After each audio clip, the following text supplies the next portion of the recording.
Hello നമസ്കാരം, എല്ലാവർക്കും അമ്മാളൂസ് കിച്ചണിലേക്ക് സ്വാഗതം. ഞാനിന്നൊരു പായസമാണ് ഉണ്ടാക്കുന്നത്. അത് ഗോതമ്പ് പൊടി വെച്ചിട്ടാണ്. വളരെ എളുപ്പമാണ് ഉണ്ടാക്കാനായിട്ട്. ഇപ്പോൾ കുട്ടികളൊക്കെ വെക്കേഷനൊക്കെ ആയതുകൊണ്ട് അവർക്ക് ഒരു പായസം വേണമെന്ന് പറയുമ്പോൾ നമുക്ക് പെട്ടെന്ന് പാല് പിഴിഞ്ഞ് അല്ലെങ്കിൽ പാല് കാച്ചിയൊക്കെ എടുത്ത് ഭയങ്കര ബുദ്ധിമുട്ടാണ് ഉണ്ടാക്കാൻ വേണ്ടിയിട്ട്. അപ്പോൾ അത് പാലൊന്നും ഇല്ലാണ്ട് തന്നെ അവർക്ക് ഇഷ്ടമാവുന്ന രീതിയിൽ നമുക്ക് പെട്ടെന്നൊരു പായസം ഉണ്ടാക്കിയെടുക്കാൻ പറ്റും. അപ്പോൾ നമുക്ക് തുടങ്ങിയാലോ? അതിന് മുൻപേ എല്ലാവരും എൻ്റെ ചാനൽ സബ്സ്ക്രൈബ് ചെയ്യണം. അതിൻ്റെ കൂടെയുള്ള ബെല്ലൈക്കണിൽ ഓൾ പ്രസ് ചെയ്താലേ ഞാൻ അയക്കുന്ന എല്ലാ വീഡിയോസിൻ്റെയും ലിങ്ക് നിങ്ങൾക്ക് അപ്പോൾ നോട്ടിഫിക്കേഷനായിട്ട് വരുള്ളൂ. അപ്പോൾ ഇഷ്ടമായ ഷെയർ ചെയ്യുക. നമുക്ക് തുടങ്ങാം. ഇവിടെ 1.5 കപ്പ് വെള്ളം എടുത്തിട്ടുണ്ട്. ഏകദേശം ഒരു 3/4 ലിറ്ററോളം വരും. പിന്നെ ഒരു 3 സ്പൂൺ ഗോതമ്പ് പൊടി വേണം. പിന്നെ വേണ്ടത് ഒരു 3 അച്ച് ശർക്കരയാണ്. ശർക്കര വേണമെങ്കിൽ കൂട്ടി കൊടുക്കാം കേട്ടോ. പിന്നെ നമ്മുടെ തേങ്ങയൊന്ന് ചെറുതായി അരിഞ്ഞെടുത്തിട്ടുണ്ട്. പിന്നെ വേണ്ടത് 3 ഏലക്കായ. പിന്നെ എപ്പോഴും പറയണ പോലെ മിൽമയുടെ നെയ്യും. ഇത്രയും സാധനങ്ങളാണ് എടുത്തിട്ടുള്ളത്. വെള്ളം ഒന്ന് തിളപ്പിക്കാനായിട്ട് വെച്ചിട്ടുണ്ട്. 3 സ്പൂൺ ഗോതമ്പ് പൊടി ഞാൻ വെള്ളം ഒഴിച്ചിട്ട് കട്ടയില്ലാതെ ഇങ്ങനെ കലക്കി എടുത്തിട്ടുണ്ട്. ഇതാണ് അതിൻ്റെ ഒരു പാകം. ഒരുപാട് വെള്ളം ഒഴിക്കരുത്. വെള്ളപ്പം ഒന്ന് തിളച്ച് വന്നിട്ടുണ്ട്. ഞാനിതിലേക്ക് നമ്മൾ കലക്കി വെച്ചിട്ടുള്ള ഗോതമ്പ് മാവ് ഒഴിക്കുകയാണ്. ഗോതമ്പ് മാവ് ഒഴിച്ചിട്ട് നന്നായിട്ടൊന്ന് ഇളക്കി കൊടുക്കുക. ആദ്യം തീയൊന്ന് കൂട്ടി വെക്കുക, പിന്നെ നമ്മളത് സിമ്മിലിടുള്ളൂ.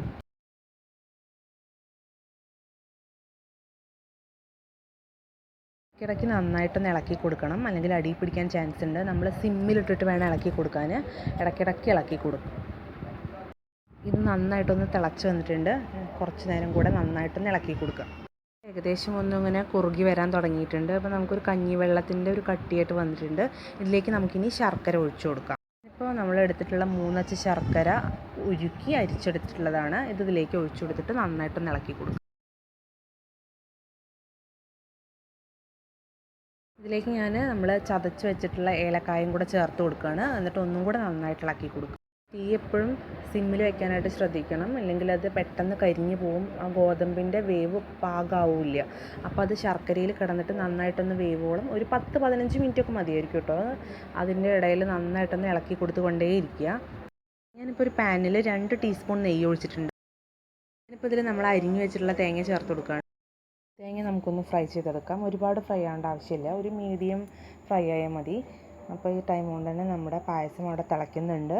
അതിൻ്റെ കൂടെ തന്നെ ഇത് നന്നായിട്ടൊന്ന് മൂപ്പിച്ചെടുക്കാം. നമ്മൾ ഫ്രൈ ചെയ്തെടുത്തിട്ടുള്ള തേങ്ങ അതിലേക്ക് ഇടുകയാണ്. എന്നിട്ട് നന്നായിട്ട് ഒന്നുകൂടെ ഇളക്കി കൊടുക്കാം.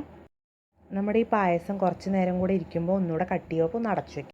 അപ്പോൾ നമ്മുടെ പായസം റെഡി ആയിട്ടുണ്ട്. ഞാനത് ചൂടോടെ തന്നെ ഗ്ലാസ്സിലേക്ക് മാറ്റിയാണ്.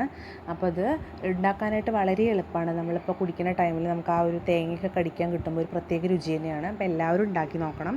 ഇഷ്ടമാണെങ്കിൽ ഷെയർ ചെയ്യണം. നിങ്ങളുടെ അഭിപ്രായങ്ങളും നിർദ്ദേശങ്ങളൊക്കെ അറിയിക്കണം. മറ്റൊരു വീഡിയോ ആയിട്ട് വീണ്ടും കാണുന്നവരെ താങ്ക് യു സോ മച്ച്.